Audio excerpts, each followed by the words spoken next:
സ്നേഹമുള്ളവരെയും രക്തസാക്ഷികൾ സകല വിശുദ്ധന്മാർ കുറിച്ച് ചിന്തിക്കുമ്പോൾ നമ്മൾ മനസ്സിലാക്കേണ്ടത് അവരെല്ലാവരും ഈശോയിലുള്ള വിശ്വാസത്തിലൂടെ ആ വിശ്വാസത്തിൻ്റെ ഏറ്റവും വലിയ അനുഭവത്തിലൂടെ ഈശോയെ പോലെ തന്നെ ജീവൻ അർപ്പിച്ചുകൊണ്ട് പൂർണ്ണമായി ദൈവരാജ്യത്തെയും ദൈവരാജ്യത്തിൻ്റെ അനന്തതയെ കണ്ടുകൊണ്ട് ജീവിച്ചവരാണ്.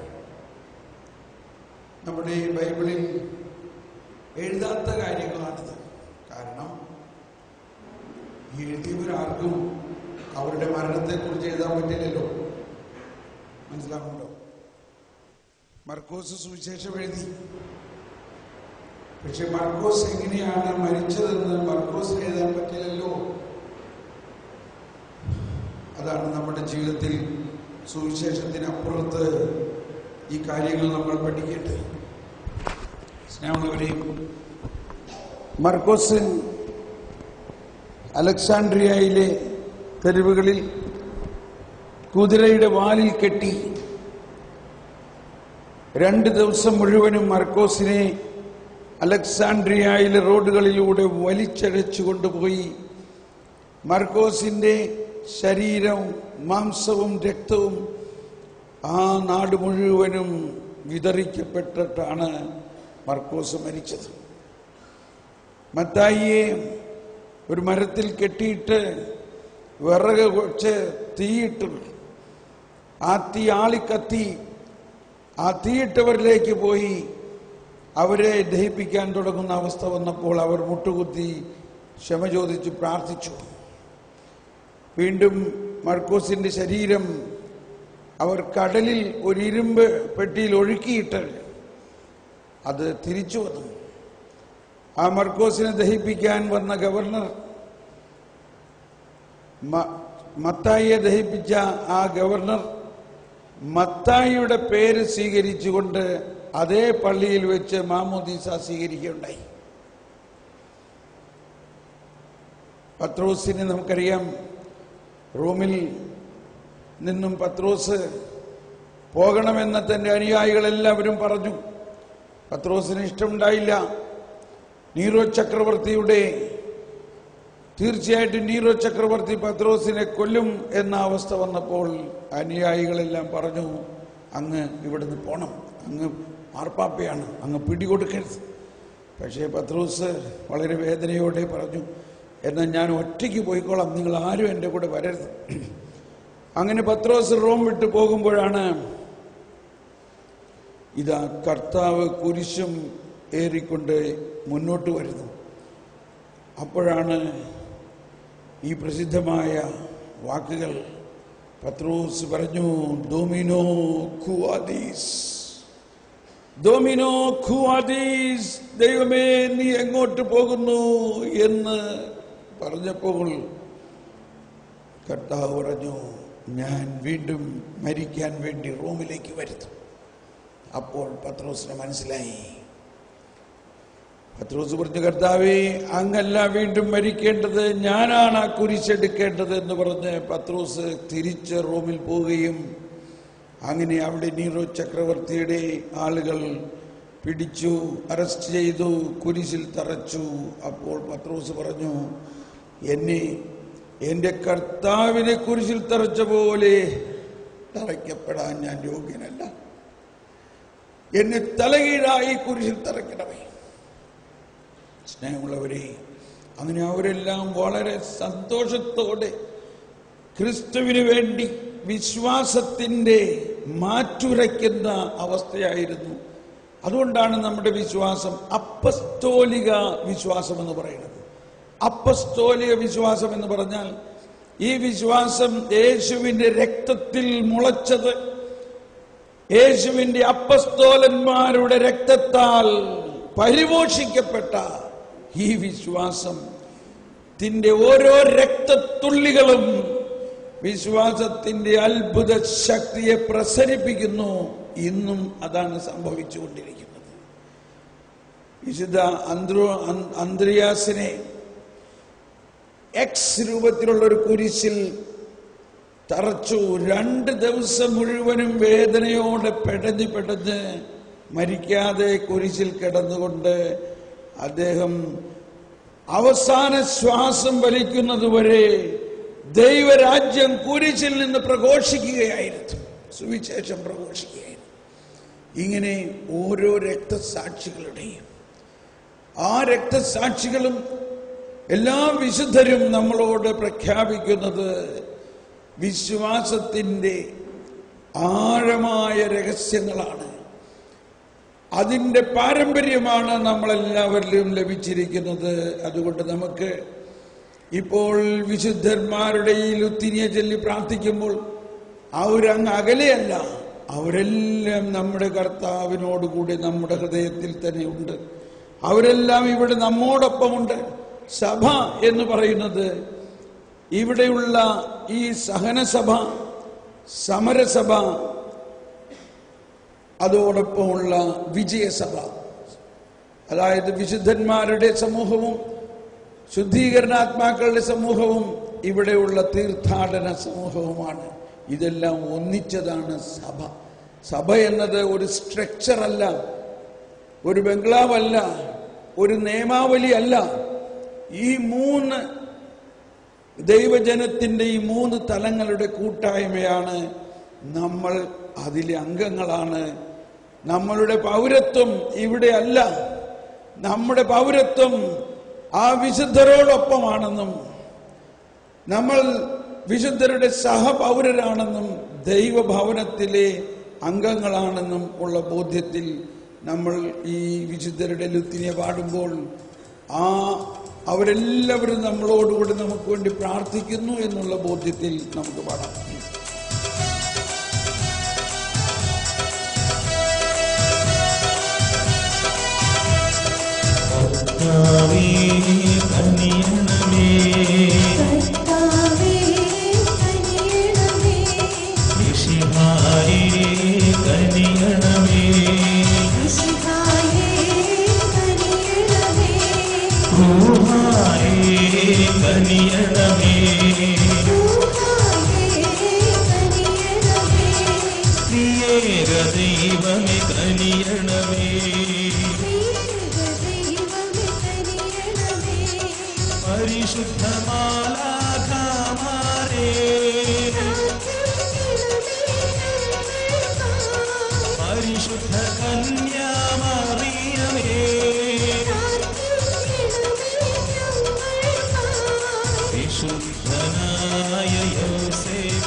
വിശുദ്ധനായ സ്തഫാനോസേ,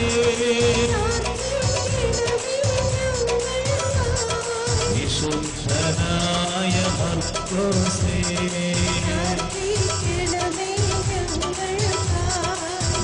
വിശുദ്ധനായ ലൂക്കോസേ,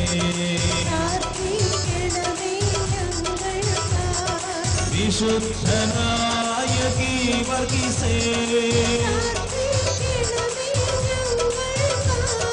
വിശുദ്ധനായ സെബസ്ത്യാനോസേ,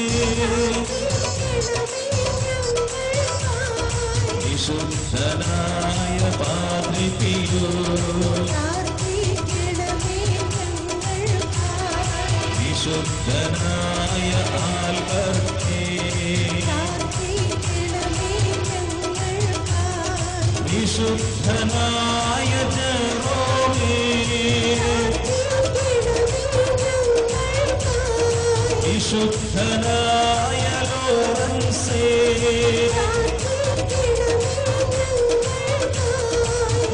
വിശുദ്ധനായ ഡോൺ ബോസ്കോ,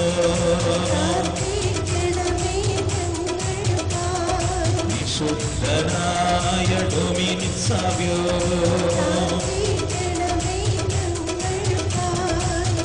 വിശുദ്ധനായ അന്തോണീസേ,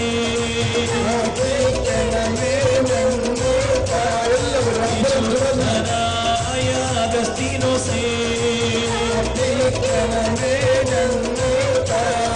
വിശുദ്ധനായ ഫ്രാൻസിസ് അസീസി, വിശുദ്ധനായ Francis Xavier, വിശുദ്ധയായ Kochuthresia, വിശുദ്ധയായ അന്നായേ, വിശുദ്ധയായ കാരയേ, വിശുദ്ധയായ വേറോനിക, വിശുദ്ധയായ Mariya ലോരെത്തി,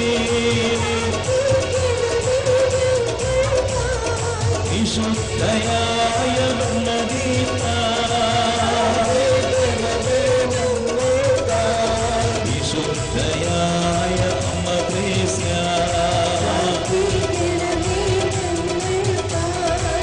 വിശുദ്ധയായ Cecilia,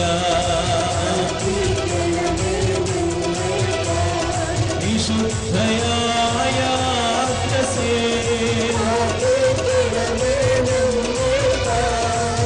വിശുദ്ധയായ റീതായേ, വിശുദ്ധയായ മാർഗരത്തേ,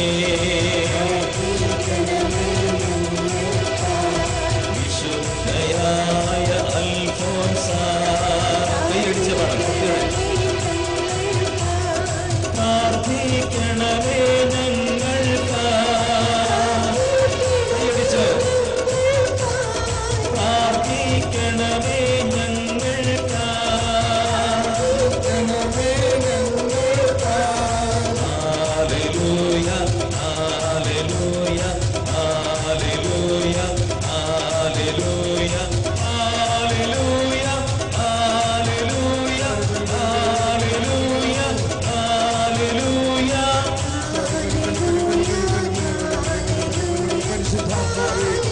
സകല വിശുദ്ധരിൽ നിറഞ്ഞതുപോലെ ഞങ്ങളിൽ നിറയണമേ. പരിശുദ്ധാത്മാവേ, സകല വിശുദ്ധരിൽ നിറഞ്ഞതുപോലെ ഞങ്ങളിൽ നിറയണമേ. പരിശുദ്ധാത്മാവേ, സകല വിശുദ്ധരിൽ നിറഞ്ഞതുപോലെ ഞങ്ങളിൽ നിറയണമേ. പരിശുദ്ധാത്മാവേ, ഞങ്ങളിൽ വസിക്കുന്ന പരിശുദ്ധാത്മാവേ, വിശുദ്ധീകരിക്കണമേ, വിശുദ്ധീകരിക്കണമേ, ശക്തീകരിക്കണമേ, നീതീകരിക്കണമേ. ഞങ്ങളിൽ വസിക്കുന്ന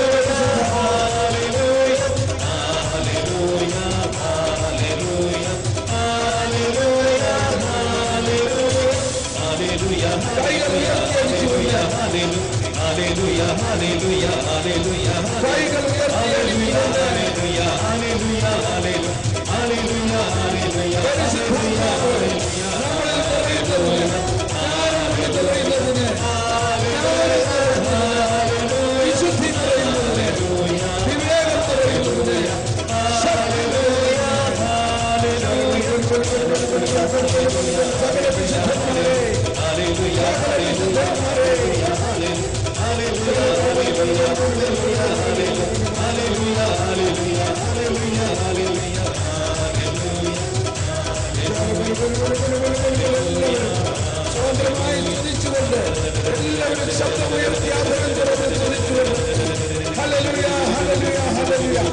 അതിനെ തുറന്ന് സ്തുതിച്ചുകൊണ്ട് നമ്മൾ ഓരോരുത്തരും വിശുദ്ധരാണ്.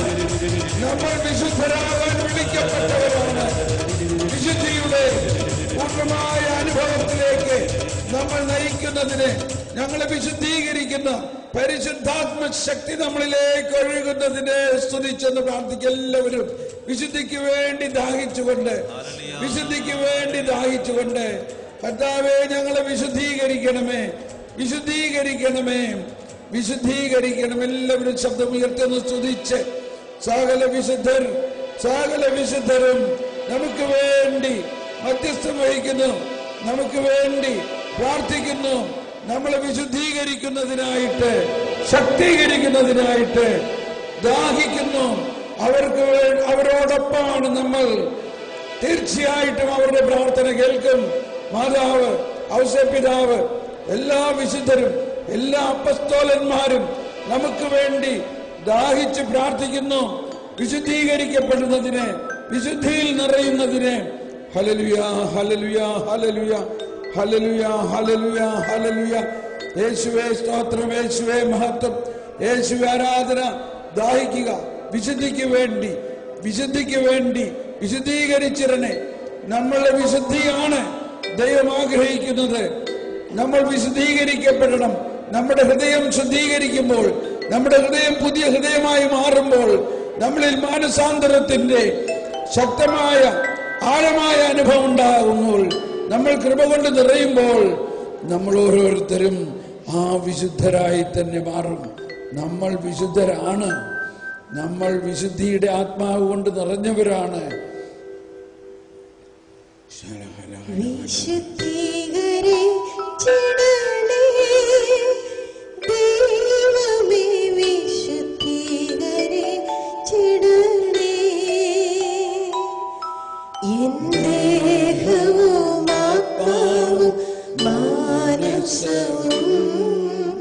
പൂർണ്ണമായി പവിത്രീകരിച്ചിടണേ,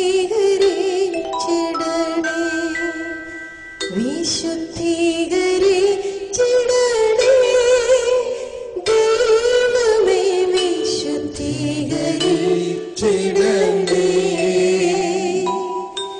എൻ ദേഹവും ആത്മാവും മാനസവും പൂർണ്ണമായി പവിത്രീകരിച്ചിടണേ. ആസക്തികളാൽ കലുഷിതമാമിൻ പഴയ മനുഷ്യനെ ദൂരെയെറിയൂ. ദൈവത്തിൻ സാദൃശ്യത്തിൽ സൃഷ്ടിക്കപ്പെട്ട പുതിയൊരു മനുഷ്യനെ ജനിപ്പിക്കൂ. വിശുദ്ധീകരിച്ചിടണേ, ദൈവമേ വിശുദ്ധീകരിച്ചിടണേ. എൻ ദേഹവും ആത്മാവും മാനസവും പൂർണ്ണമായി പവിത്രീകരിച്ചിടണേ, പൂർണ്ണമായി പവിത്രീകരിച്ചിടണേ.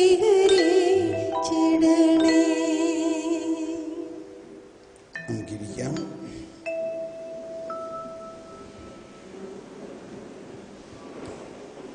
സ്നേഹമുള്ളവരെയും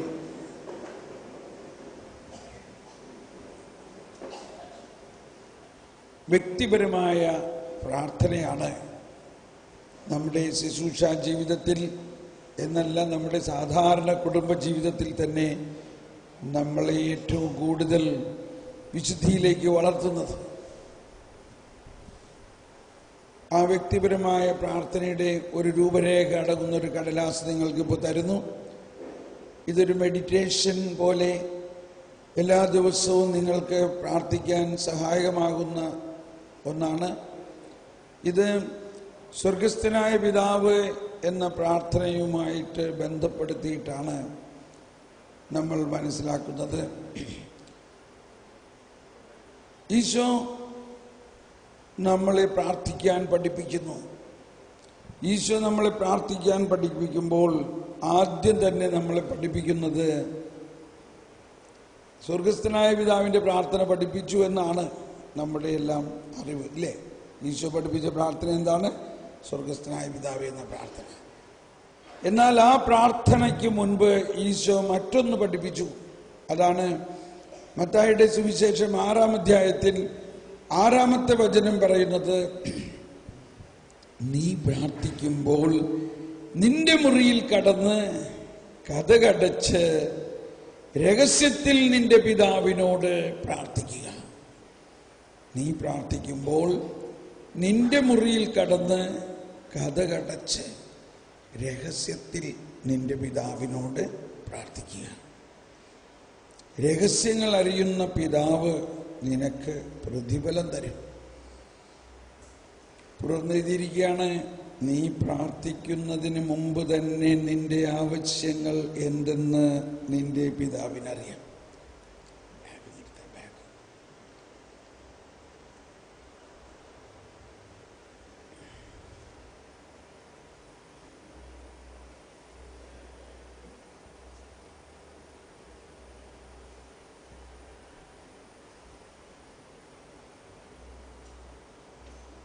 ഈശോ പറഞ്ഞത്, എന്ത് പ്രാർത്ഥിക്കണം, എവിടെ പ്രാർത്ഥിക്കണം, എങ്ങനെ പ്രാർത്ഥിക്കണം, ആരോട് പ്രാർത്ഥിക്കണം, എപ്പോൾ പ്രാർത്ഥിക്കണം, ഇങ്ങനെ 5 കാര്യങ്ങളാണ്. കുഞ്ഞുനാളിലെല്ലാം ഞാനിത് കേട്ടപ്പോൾ വീട്ടിലെ മുറിയിൽ, ഏതെങ്കിലും ഒരു ചെറിയ മുറിയിൽ പോയിരുന്ന് കതകടച്ചിരുന്ന് പ്രാർത്ഥിക്കുമായിരുന്നു. പക്ഷെ പിന്നീട് മനസ്സിലായി അത് അല്ല അതിൻ്റെ അർത്ഥം. ഈശോ പറഞ്ഞതിൻ്റെ അർത്ഥം, നിന്റെ മുറിയിൽ കടന്ന്, നിന്റെ ഹൃദയമാകുന്ന മുറിയിൽ കടന്ന് കതകടച്ച് പ്രാർത്ഥിക്കുക എന്നതാണ്.